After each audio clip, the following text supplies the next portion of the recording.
CVP অ্যানালাইসিসের যদি আমরা বাংলা অর্থ করি, সি তে কস্ট, ভি তে ভলিউম, পি তে প্রফিট। কস্ট মানে ব্যয়, ভলিউম মানে বিক্রয়ের পরিমাণ এবং প্রফিট মানে লাভ। এই তিনটা জিনিস ইন্টার রিলেটেড। এইটা আলোচনাই হলো এই চ্যাপ্টারের মূল বিষয়। কস্টের সাথে ভলিউম বা তার সাথে প্রফিট কিভাবে সম্পর্কিত, কার সাথে কে কিভাবে সম্পর্কিত, এই জিনিসটা জানাই হলো এই চ্যাপ্টারের মূল উদ্দেশ্য। তো আমরা যদি একটু সংজ্ঞা দিই, কস্ট ভলিউম প্রফিট অ্যানালাইসিস কাকে বলে, তাহলে এখানে আছে cost volume profit analysis is one of the most powerful tools, একটি শক্তিশালী tool that helps the managers, যা ম্যানেজারদেরকে হেল্প করে টু আন্ডারস্ট্যান্ড, বুঝতে, অ্যান্ড ইন্টার রিলেট এবং সম্পর্কিত করতে এমন cost, profit and sales volume profit এবং কস্টের মধ্যে সম্পর্ক তৈরি করতে এবং সেটা বুঝতে সাহায্য করে এই সিভিপি অ্যানালাইসিস। এখন দেখো, এই চ্যাপ্টার বুঝতে হলে প্রথমে আগে কস্ট কি সেটা বুঝতে হবে। কস্ট সাধারণত অ্যামাউন্ট অফ মানি, একটা টাকার পরিমাণ যা কোম্পানি খরচ করে প্রোডাকশন অফ গুডস আর সার্ভিসেস, পণ্য তৈরি বা উৎপাদনের জন্য। পণ্য বা সেবা তৈরি বা উৎপাদনের জন্য যা একটা কোম্পানি খরচ করে যে পরিমাণ টাকা, সেটাকে বলা হয় কস্ট। এবং এখানে বলছে generally cost means present sacrifice. Cost মানে হলো বর্তমান sacrifice to get long term benefit, ভবিষ্যতে অনেক বেনিফিট পাওয়ার জন্য এখন যে স্যাক্রিফাইসটা করি এটা হলো কস্ট। সো কস্ট দুই প্রকার, একটা ফিক্সড কস্ট, একটা ভ্যারিয়েবল কস্ট। এখন এই ফিক্সড কস্ট কি আর ভ্যারিয়েবল কস্ট কি? ফিক্সড কস্ট হলো স্থির ব্যয়, ভ্যারিয়েবল কস্ট হলো পরিবর্তনশীল ব্যয়। আমরা যদি একটা উদাহরণ দিই তাহলে সহজে বুঝতে পারবা। ধরো তোমার কাছে এখন 10 লক্ষ টাকা আছে, তুমি একটা চিন্তা করলে তুমি একটা পোল্ট্রি ফার্ম করবে। তুমি কিছুই করনি, জাস্ট তোমার কাছে 10 লক্ষ টাকা আছে আর তুমি ভাবলে তুমি একটা পোল্ট্রির ফার্ম করবে। এই মুহূর্তে পোল্ট্রি ফার্ম করতে হলে তোমাকে প্রথমে কি করতে হবে? তোমাকে একটা জায়গা সিলেকশন করতে হবে, সেই জায়গাটা পরিষ্কার করতে হবে, সেখানে একটা শেড বা ঘর নির্মাণ করতে হবে। সেখানে তুমি বিভিন্ন বয়সী বাচ্চাদের জন্য, পোল্ট্রির বাচ্চাদের জন্য কেজ কিনতে হবে, অর্থাৎ খাঁচা কিনতে হবে। কোনো খাঁচায় হয়তো 2 দিনের বাচ্চা থাকবে, 2 দিন বয়সী বাচ্চা, কোনো খাঁচায় 7 দিন বয়সী বাচ্চা, কোনো খাঁচায় 12 দিন বয়সী বাচ্চা, অর্থাৎ এক এক বয়সের বাচ্চা এক এক খাঁচায় রাখতে হবে। এরপরে তোমার খাবারের পট কিনতে হবে পোল্ট্রির বাচ্চাদের জন্য। দ্যাট মিনস তোমার আগে এই কাজগুলো করে নিয়ে তারপরে তোমার পোল্ট্রির বাচ্চা কিনতে হবে। না হলে পোল্ট্রির বাচ্চা কিনে তুমি কি করতে যদি এই জিনিসগুলো আগেই না থাকতো?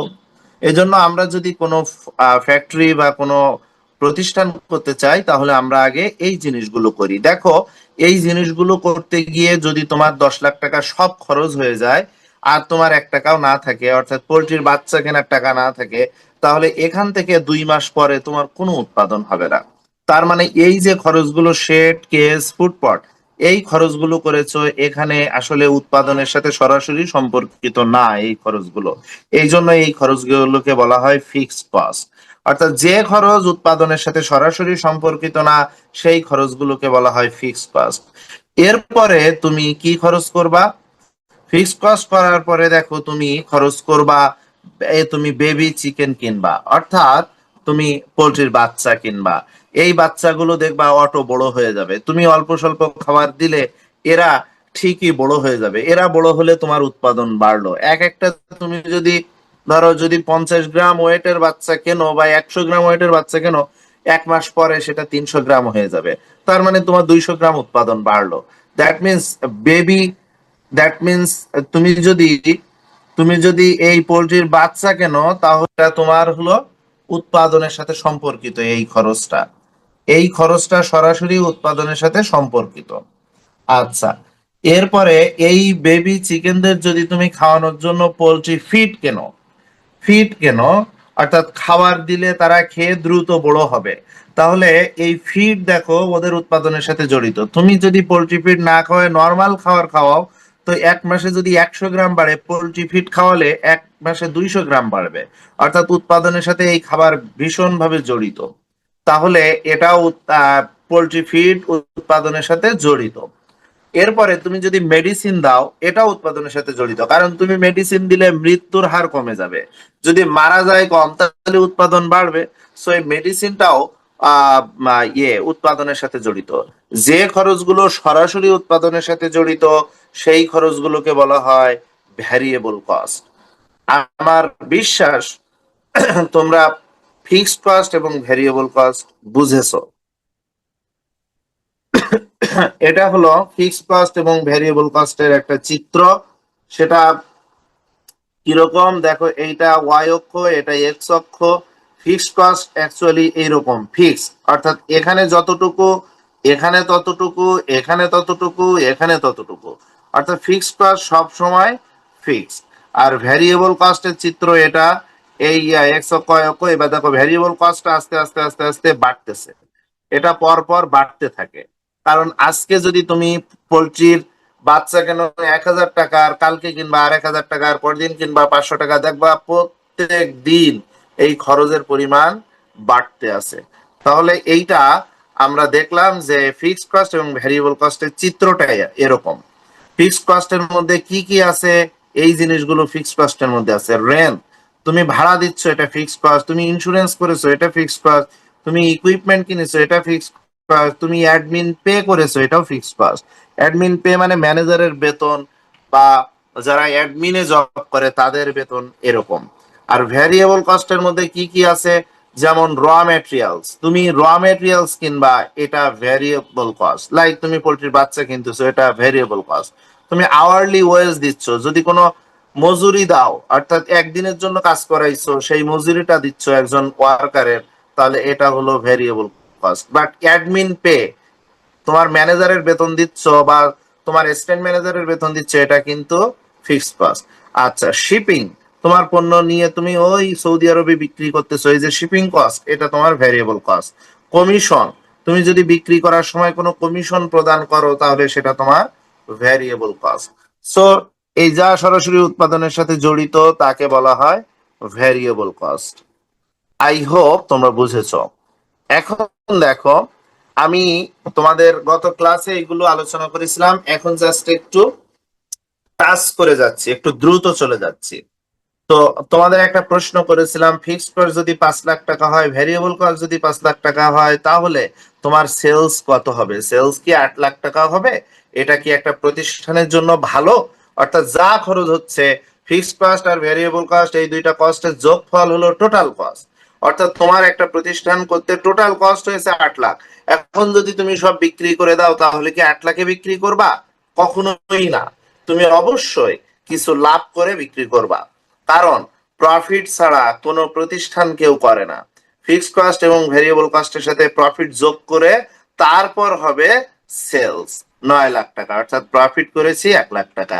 কারণ profit is the foremost objectives of our company. একটা কোম্পানির প্রধান উদ্দেশ্য, ফরমোস্ট মানে প্রধান, অবজেক্টিভস মানে উদ্দেশ্য, তাহলে প্রধান উদ্দেশ্য একটা কোম্পানির কি? প্রফিট, অর্থাৎ লাভ। এরপরে আমরা সেলস কে ভেঙে চুরে কয়েকটা সূত্র বানাইছিলাম। আমরা একটু আগেই দেখলাম সেলস হলো ফিক্সড কস্ট এবং ভেরিয়েবল কস্ট এবং প্রফিটের যোগফল। তো এইটা ভেঙে আমরা কিছু সূত্র তৈরি করব। এই চ্যাপ্টারে মোট সূত্র আছে 150-র মতো, 120 থেকে 150টার মতো। আমি তোমাদের একটি চিত্র দিয়ে গল্প শিখিয়ে দিব, সেই গল্পটা শিখলে তোমার সমস্ত সূত্র আয়ত্তে চলে আসবে। তুমি একটু মনোযোগ দিয়ে দেখো। অনুসিদ্ধান্তে কিছু সূত্র তৈরি করেছি, যেমন ফিক্সড কস্ট, প্রফিট আর ভেরিয়েবল কস্ট, এই তিনটা মিলে হলো সেলস। তাহলে আমরা সেলস এর সূত্র পেলাম, ফিক্সড কস্ট, ভেরিয়েবল কস্ট আর প্রফিট, এই তিনটা মিলে হলো সেলস। এখন এখানে ফিক্সড কস্ট এবং প্রফিটটা এক পাশে লিখেছি, কারণ ফিক্সড কস্ট আর প্রফিট এই দুইটা যোগ করলে একটা নতুন নাম দেওয়া যায়, এই দুইটা মিলে একটা নাম হয়, সেই নামটা হলো কন্ট্রিবিউশন মার্জিন। অর্থাৎ ফিক্সড কস্ট এবং প্রফিট এই দুইটা মিলে আমরা বলতে পারি এই দুইটা যোগফল হলো কন্ট্রিবিউশন মার্জিন। আর এখানে তো ভ্যারিয়েবল কস্ট আছেই, তাই আমরা লিখেছি fixed cost plus profit plus variable cost equal to sales. আর নিচের লাইনে লিখেছি ফিক্সড কস্ট আর প্রফিটের জায়গায় লিখেছি contribution margin plus variable cost equal to sales. এরপরে যদি আমরা ভ্যারিয়েবল কস্ট বের করি, তাহলে কন্ট্রিবিউশন মার্জিনটা আমরা বাম পাশ থেকে সেলস এর পিছনে দিয়ে দিব, তাহলে মাইনাস কন্ট্রিবিউশন মার্জিন হয়ে যাবে। ঠিক একইভাবে যদি আমরা ভেরিয়েবল কস্ট বের করতে চাই, তাহলে ওইভাবেই আমরা কন্ট্রিবিউশন মার্জিন বের করতে চাই, তাহলে আমরা ওই ভ্যারিয়েবল কস্টটাই সেলস এর পিছনে দিয়ে দিব, মাইনাস হয়ে যাবে। এভাবে আমরা সূত্র তৈরি করব। তবে তোমরা মনে রেখো একটি বেসিক সূত্র হলো এই সেলসের, এইটা একটা বেসিক সূত্র। ফিক্সড কস্ট, প্রফিট আর ভেরিয়েবল কস্ট, এই তিনটা যোগফল হলো সেলস। আর ফিক্সড কস্ট আর প্রফিটের যোগফল কন্ট্রিবিউশন মার্জিন, তাহলে contribution margin plus variable cost equal to sales. এখান থেকে আমরা আরো দুইটা সূত্র তৈরি করেছি। দেখো আরো কিছু সূত্র আমরা এখানে দেখাতে পারি। এই sales equal to total cost plus profit, sales equal to total cost plus profit মানে কিভাবে, সেটা হলো এই যে ফিক্সড কস্ট এবং ভ্যারিয়েবল কস্ট এই দুইটাকে মিলে বলা হয় টোটাল কস্ট। তাহলে টোটাল কস্টের সাথে প্রফিট যোগ করলেই আমরা পেয়ে যাব সেলস। এরপরে টোটাল কস্ট না লিখে আমরা এটাকে লিখতে পারি fixed cost plus variable cost plus profit equal to sales. আচ্ছা, ফিক্সড কস্ট আর প্রফিট এই দুইটা ফিক্সড কস্ট এবং প্রফিট না লিখে আমরা লিখতে পারি contribution margin plus variable cost. এরপরে কন্ট্রিবিউশন মার্জিন সমান কি কন্ট্রিবিউশন মার্জিন সমান এই যে ফিক্সড কস্ট এবং প্রফিটের যোগফল। এখান থেকে আমরা দেখো কন্ট্রিবিউশন মার্জিন যা সিএম তা সংক্ষেপে, কন্ট্রিবিউশনের সি আর মার্জিনের এম। এখন কন্ট্রিবিউশন মার্জিন এর রেশিও যদি বের করতে চাই, CM ratio, contribution margin ratio মানে কি সিএম রেশিও। তো আমরা যদি সিএম রেশিও বের করতে চাই, তাহলে এই ফিক্সড কস্টের শেষেও রেশিও দিব, প্রফিটের শেষেও রেশিও দিব। তাহলে আমরা এটা বলতে পারি CM ratio equal to fixed cost ratio profit যোগ প্রফিট রেশিও, কারণ সিএম সমান ফিক্সড কস্ট আর প্রফিট। তাহলে সিএম রেশিও মানে কি fixed cost ratio plus profit ratio, এটাও কিন্তু বানানো সূত্র। আচ্ছা, এরপর কন্ট্রিবিউশন মার্জিন সমান সেলস মাইনাস ভেরিয়েবল কস্ট, এরকম একটা সূত্র আমরা আগের স্লাইডে দেখেছি। এই সূত্রটা যদি আমরা ইউনিটি বের করতে চাই, সিএম পার ইউনিট, তাহলে সেলস এর সাথে পার ইউনিট দিব মাইনাস ভেরিয়েবল কস্টের সাথেও পার ইউনিট দিব। দেখো সেটাই দিয়েছি, sales per unit, variable cost per unit. তো আমরা এভাবে সূত্র তৈরি করব। বেসিক সূত্র কিন্তু আগে যেটা দেখালাম ওইটাই। এখন আমরা বিইপি সম্পর্কে একটু জানবো। বিইপি কি জিনিস? ব্রেক ইভেন পয়েন্ট মনে রেখো, ব্রেক ইভেন পয়েন্ট হলো সেই জিনিস যেখানে লাভ এবং ক্ষতি সমান। এই যে cost of production equal to revenue, অর্থাৎ কস্ট এবং রেভিনিউ সমান, এই বিন্দুটাকে বলা হয় ব্রেক ইভেন পয়েন্ট। যে বিন্দুতে কস্ট এবং রেভিনিউ সমান সেই বিন্দুটাকে বলা হয় ব্রেক ইভেন পয়েন্ট। এটা ওয়াই অক্ষ আর এটা হলো এক্স অক্ষ। এখন এই যে এইটা দেখো, এইটা হলো ফিক্সড কস্ট, এই ফিক্সড কস্ট। আর ভেরিয়েবল কস্ট কোনটা? এই যে এই লাল দাগ দেখো, এটা হলো ভেরিয়েবল কস্ট। তাহলে ফিক্সড কস্ট আর ভেরিয়েবল কস্ট মিলে টোটাল কস্ট কোনটা? এই যে এইটা হলো টোটাল কস্ট, এইটা টোটাল কস্ট। আর উৎপাদন হলো এই যে জিরো থেকে যাবে, এটা হলো উৎপাদন। এই উৎপাদন মানে কি? সেলস। সেলস মানে কি? সেলস মানে রেভিনিউ। তাহলে এইটা রেভিনিউর রেখা আর কস্টের রেখা যে বিন্দুতে ছেদ করে, এই বিন্দুটা হলো ব্রেক ইভেন পয়েন্ট। আমি যদি একটু ছোট্ট করে ব্যাখ্যা করি, সেটা হলো আমরা ছোটবেলায় একটা উপপাদ্য পড়েছিলাম, দুটি রেখা যে বিন্দুতে ছেদ করে ওই বিন্দুতে দুটি রেখা পরস্পর সমান। দুটি রেখা যে বিন্দুতে ছেদ করে ওই বিন্দুতে, ধরো এই একটা রেখা এই একটা রেখা, তাহলে এই যে বিন্দুতে ছেদ করেছে এই বিন্দুতে এই দুটি রেখা পরস্পর সমান, এটাই।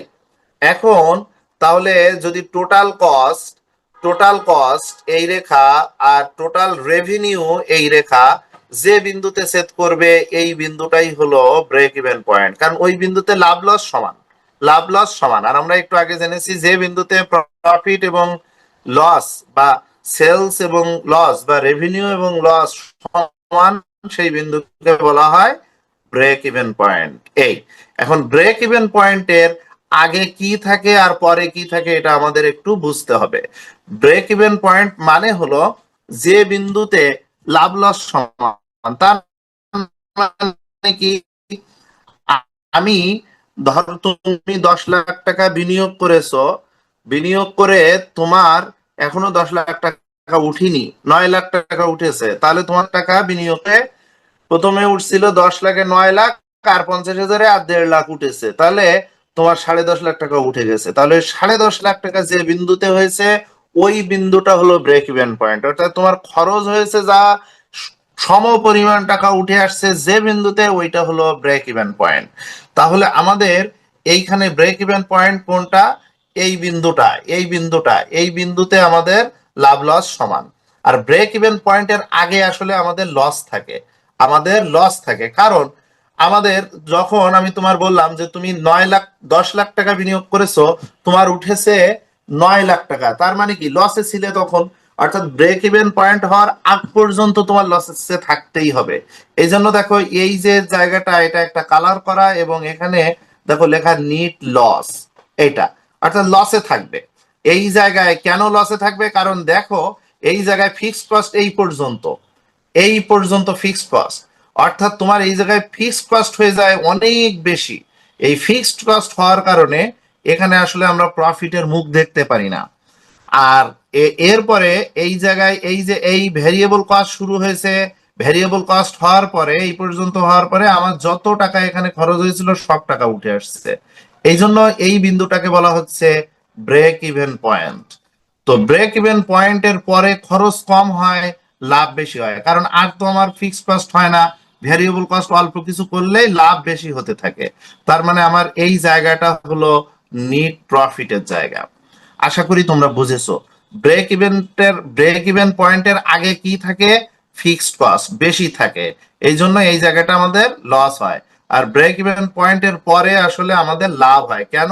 কারণ আমাদের ফিক্সড কস্ট আগে হয়ে গেছে, মূল কস্ট গুলো আগে হয়ে গেছে। এই জায়গাটা হলো সেফ জোন আমাদের প্রতিষ্ঠানের জন্য, সেফ জোন, সেফ জায়গা। এই জন্য এটা এটা আমাদের জন্য খুব লাভজনক জায়গা। যাই হোক, এখন দেখো আমরা একটু পরবর্তী স্লাইডে যাই। সেটা হলো এখানে কিছু ইন্ডিকেটর আছে, তোমরা এগুলো পড়ো, পড়লেই বুঝতে পারবা। এই জাস্ট ব্রেক ইভেন পয়েন্টের ইন্ডিকেটর।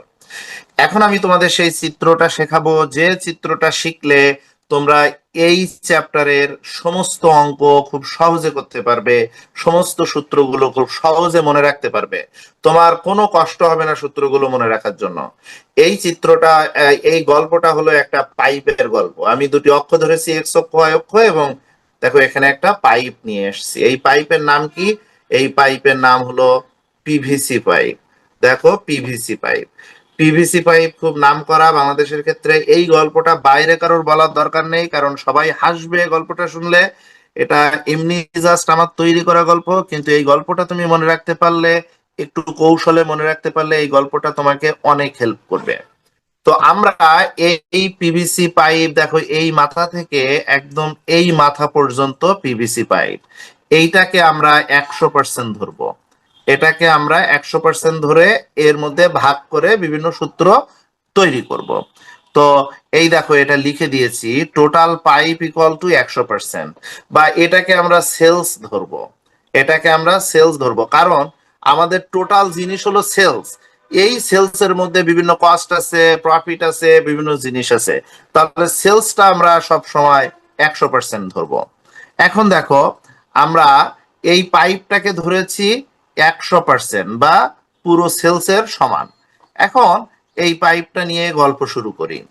তাহলে এই পাইপটা আমরা পেলাম, এই পাইপটাকে ধরলাম সেলস, টোটাল পাইপটাকে আমরা ধরলাম সেলস। এই পাইপটাকে আমরা দুই ভাগে ভাগ করব, দুই ভাগে ভাগ করব। প্রথম ভাগ হলো বিইপি, প্রথম ভাগ হলো বিইপি। এই যে এইটুকু আমরা বিইপি ধরেছি। আর তোমরা জানো বিইপি মানে কি? প্রথম যে কোনো উৎপাদনের প্রথমে হয় বিইপি, কারণ আমাদের ফিক্সড কস্ট আগে হয়ে যায়। অর্থাৎ এই যে এইটুকু হলো বিইপি, ধরো এটা বিইপি। তারপরে এই পরের জায়গা বিইপি, এই জায়গা যদি বিইপি এই পর্যন্ত হয়, পরের জায়গা কি? এই জায়গাটুকু আসলে প্রফিটের জায়গা, অর্থাৎ সেফ জোন। আমাদের একটু আগেই আমি তোমাদের বুঝালাম, সেফ জোন অর্থাৎ সেফটি জায়গা। এর নাম হলো এমএস, মার্জিন অফ সেফটি। এর জায়গা হলো এমএস, মার্জিন অফ সেফটি। মনে রেখো বিইপির পরে থাকে মার্জিন অফ সেফটি। আচ্ছা, তাহলে আমরা গল্পটা কি? একটা পাইপকে আমরা পুরো অংশ ধরেছি 100%, অথবা ধরেছি এটা সেলস, আর আমরা এটাকে দুই ভাগ করেছি, প্রথম পার্টটা আমরা ধরেছি এটা বিইপি এবং পরের পার্টটা ধরেছি এমএস, মার্জিন অফ সেফটি। এখন বলতো তাহলে আমরা এখানে কি একটা সূত্র তৈরি করতে পারি, সেলস ইকুয়াল টু বিইপি যোগ মার্জিন অফ সেফটি? এটা তৈরি করতে পারি, সেলস ইকুয়াল টু বিইপি যোগ মার্জিন অফ সেফটি। আচ্ছা, তো সেই সূত্রটা দেখো আমি লিখেছি, সেলস ইকুয়াল টু বিইপি যোগ এমএস। এখন আমরা এই পিভিসি পাইপটাকে যদি ভাঙি, পিভিসি শব্দটাকে যদি ভাঙি, দেখো আমরা কি লিখতে পারি, পি ভি সি, তাই না? তো এই ভির মধ্যে একটা ছোট্ট ভি আছে, এইভাবেই থাকে পিভিসি লেখাটা। এখন যদি এই জিনিসটাকে তুমি একটু ভাগ করে লেখো, ভিটা একবার পির সাথে দাও, পিভি আর ভিসি এভাবে দেওয়া যায়, তাহলে পিভি আর ভিসি যোগ করলে কি হয়, যোগ করলে হয় পুরো পাইপ। পাইপ মানে কি, সেলস। তাহলে সেলসটাকে আমরা লিখতে পারি পিভি প্লাস ভিসি। এইটা কিন্তু বাস্তব, এর ভিত্তি নাই, জাস্ট তোমার মনে রাখার স্বার্থে আমি এটা তৈরি করেছি, এই জন্য বলেছি বাইরে কাউকে বলার দরকার নেই। পিভিসিটাকে আমরা ব্যাখ্যা করে এভাবে লিখতে পারি, পিভি প্লাস ভিসি। মনে করে নাও এই ভির মধ্যে ছোট্ট একটা ভি আছে, এটা মনে করে নাও। তাহলে PV plus VC, PV plus VC, PV plus VC, এইটা সমান সমান সেলস, মানে 100%। কারণ এই পাইপটা তো পিভিসি পাইপ, তাহলে এই পিভিসি পাইপটাও 100%। আবার এই পিভিসি পাইপ এইটাকেই আমরা বলছি সেলস, তাহলে সেলস সমান আমরা বলতে পারি পিভি প্লাস ভিসি। জাস্ট মনে রাখো। ওকে, এখন এখান থেকে কিন্তু আমরা সূত্র বানাতে পারি। ধরো পিভি বললো যে পিভি 10%, এখন বলো তো ভিসি কত পার্সেন্ট? কারণ আমরা জানি সেলস সমান কত, 100%। সেলস সমান 100%, তাহলে পিভি যদি 10% হয়, ভিসি কত পার্সেন্ট হবে? অবশ্যই 90% হবে। আই হোপ তোমরা বুঝেছো। কারো কোনো প্রশ্ন থাকলে বলতে পারো, 1 মিনিট সময়ের মধ্যে বলতে পারো। যদি বুঝে থাকো তাহলে আমি কন্টিনিউ করি। স্যার, এমএস টা হচ্ছে মার্জিন অফ সেফটি, মানে হচ্ছে ব্রেক ইভিন পয়েন্টের পরে আমাদের আর কোনো ইয়ে থাকে না, মানে আহ, মানে ভয় থাকে না যে মার্জিন হচ্ছে অফ সেফটি অর্থাৎ বিইপির পরে শুধু লাভই হবে, অর্থাৎ সেফ জোন, এটা মনে লাভই করে হবে। এর জি নাম হলো, হ্যাঁ, মার্জিন অফ সেফটি। ওকে, এরপরে দেখো, এরপরে আমরা এই যে বিইপির সাথে যদি সিএম রেশিও গুণ করি, মনে রেখো এটা সিএম রেশিও, এই রেশিওটার নাম হলো সিএম রেশিও। সিএম রেশিও এর আরেক নাম হলো PV ratio. PV ratio, CM রেশিওর আরেক নাম হলো পিভি রেশিও। তো যদি আমরা এই বিইপির সাথে যদি আমরা, এই জন্য বলা হয়েছে বিইপি এর সাথে সিএম রেশিও গুণ করলে আমরা পাই ফিক্সড কস্ট, আমরা পাই ফিক্সড কস্ট। এখন কেন পাই ফিক্সড কস্ট? কারণ দেখো আমাদের বিইপি পর্যন্ত যেতে এই পুরো অংশের মধ্যে সবচেয়ে বেশি থাকে কি, ফিক্সড কস্ট। আমাদের ফিক্সড কস্টটা বেশি থাকে, এই কারণে আমাদের এখানে লাভ হয় না। লাভ হয় এখানে, কারণ এখানে ফিক্সড কস্ট থাকে না, এখানে সম্পূর্ণ থাকে প্রফিট। তো দেখো তাহলে বিইপির সাথে যদি আমরা সিএম রেশিও গুণ করি কি পাই, ফিক্সড কস্ট। আচ্ছা, ঠিক একই ভাবে যদি আমরা এই উপরে এমএস এর সাথে গুণ করি, যদি আমরা এমএস এর সাথে গুণ করি সিএম রেশিও, তাহলে পাবো প্রফিট। কারণ কি, বিইপির সাথে যদি সিএম রেশিও গুণ করি পাই ফিক্সড কস্ট, কারণ এর মধ্যে এই এলাকার মধ্যে ফিক্সড কস্ট বেশি থাকে। আর এই এমএস এর মধ্যে সবচেয়ে বেশি থাকে কি, এমএস এর মধ্যে সবচেয়ে বেশি থাকে হলো প্রফিট। এই জন্য এমএস এর সাথে যদি আমরা সিএম রেশিও গুণ করি তাহলে আমরা পেয়ে যাব প্রফিট। কেউ দাগায়ও না।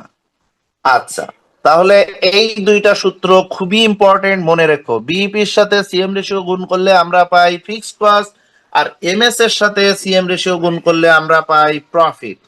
খুবই ইম্পর্টেন্ট সূত্র, এটা মনে রেখো। এবং আরেকটা জিনিস বললাম, সেটা হলো সিএম রেশিওর আরেক নাম হলো পিভি রেশিও। সিএম রেশিওর আরেক নাম হলো পিভি রেশিও। এখন আমরা দেখো ওই সূত্রগুলো এখানে লিখেছি, এমএস গুণ CM ratio equal to profit, BEP গুণ CM ratio equal to fixed cost. এরপরে দেখো প্রফিট এবং ফিক্সড কস্ট যোগ করলে আমরা পাই কন্ট্রিবিউশন মার্জিন। একটু মনে করে দেখো তো আমরা কন্ট্রিবিউশন মার্জিন পাই কিনা। প্রফিট এবং ফিক্সড কস্ট যোগ করলে আমরা কি পাই? কন্ট্রিবিউশন মার্জিন বা কন্ট্রিবিউশন। ঠিক একইভাবে দেখো একটু নিজে নিজে রিলেট করো এমএস, দেখো একটু নিজে নিজে রিলেট করো, একটু সম্পর্কিত করো। আমরা এমএস এবং বিইপি দুইটার সাথে সিএম রেশিও গুণ করেছি এবং পেয়েছি প্রফিট আর fixed cost equal to contribution. তো এখন এমএস আর বিইপি যোগফল কি, সেইটার সাথে যোগফল যেটা এমএস আর বিইপি যোগফল যেটা তার সাথে যদি আমরা কন্ট্রিবিউশন মার্জিন যোগ করি তাহলেই তো পেয়ে যাওয়ার কথা আমাদের এই কন্ট্রিবিউশন। তা দেখো তো এমএস আর বিইপি যোগফল কি, এই দেখো এখানে দেখো একটু তোমরা এই যে এই চিত্রে দেখো এমএস এবং বিইপি যোগফল হলো সেলস। তাহলে সেলস এর সাথে যদি আমরা কন্ট্রিবিউশন মার্জিন গুণ করি তাহলে পেয়ে যাব কন্ট্রিবিউশন। ঠিক এই সূত্র থেকে আমরা বের করতে পারি। আচ্ছা, তো দেখো এমএস এবং বিএপির যোগফল আমরা করেছি, এমএস এবং বিএপির যোগফল আমরা করে দেখাইছি সেলস, এর সাথে যদি আমরা কন্ট্রিবিউশন মার্জিন গুণ করি, কন্ট্রিবিউশন মার্জিন রেশিও গুণ করি তাহলে পেয়ে যাব কন্ট্রিবিউশন। এই একটা খুব গুরুত্বপূর্ণ সূত্র। আচ্ছা, এরপরে আমরা আরো কিছু সূত্র এখানে দেখাবো। এই সূত্রগুলো সবই আসছে ওই আমাদের যা করেছি এই চিত্র থেকে, যে কয়টা বেসিক সূত্র করেছি সেই সব সূত্র থেকে, আর কিছুই না। সেটা কেমন? যেমন আমি তোমার একটু দেখাই। আমরা পেয়েছি সেলস মানে কি পেয়েছি? পিভি আর ভিসি যোগফল। তাহলে যদি আমরা এখানে বলি সেলস রেশিও সমান পিভি রেশিও যোগ VC ratio, right? PV ratio যোগ ভিসি রেশিও অবশ্যই ঠিক। এইটা দেখো এই যে এইটা দিয়েছি, PV ratio plus VC ratio equal to sales ratio বা 100%, এইটা। আচ্ছা, ঠিক একইভাবে আমরা এই যে বিইপি আর এমএস যোগ করেছি এটা সমান লিখছি সেলস, তাহলে এটাও আমরা বলতে পারি সেলস রেশিও সমান বিইপি রেশিও যোগ এমএস রেশিও, বিইপি রেশিও যোগ এমএস রেশিও, সেটাই লিখেছি। এমএস রেশিও সাথে বিইপি রেশিও যোগ করলে আমরা পাই সেলস রেশিও। অর্থাৎ দুইটার সাথে এই পাশে দুইটার সাথে রেশিও যোগ করেছি, তাহলে ও পাশে রেশিও যোগ করে দিব, হয়ে যাবে। এইভাবে আমরা এই সূত্রগুলো তৈরি করেছি। তো এই সূত্রগুলো তোমরা একবার পড়লে খুব সহজে বুঝতে পারবা, এ নিয়ে কখনোই কোনো প্রবলেম হবে না। আচ্ছা, তো এই সূত্রগুলো যদি তোমরা পারো তাহলে এই চ্যাপ্টারের অঙ্ক করা খুব সহজ হয়ে যাবে। তবে আরো কিছু নিয়ম আছে, আমি নিয়মগুলো বলে দিই। সেটা হলো, দেখো আমরা যখন বিইপি বের করব তখন সূত্র হলো ফিক্সড কস্টকে ভাগ করব, মনে রেখো। বিইপি যখন বের করব তখন ফিক্সড কস্টকে ভাগ করব। বিইপি দুই ভাবে বের করা যায়, টাকায় বের করা যায়, ইউনিটে বের করা যায়। যখন আমরা টাকায় বের করব তখন ফিক্সড কস্টকে ভাগ করব সিএম রেশিও দিয়ে, যখন ইউনিটে বের করব তখন ফিক্সড কস্টকে ভাগ করব সিএম পার ইউনিট দিয়ে। এটা মনে রেখো। আচ্ছা, এরপরে আমরা যে টপিকের রেশিও বের করতে বলবে, যে টপিকের রেশিও বের করতে বলবে সেই টপিককে সেলস দিয়ে ভাগ করব, সেই টপিককে সেলস দিয়ে ভাগ করব, তাহলে আমাদের রেশিও বের হয়ে যাবে।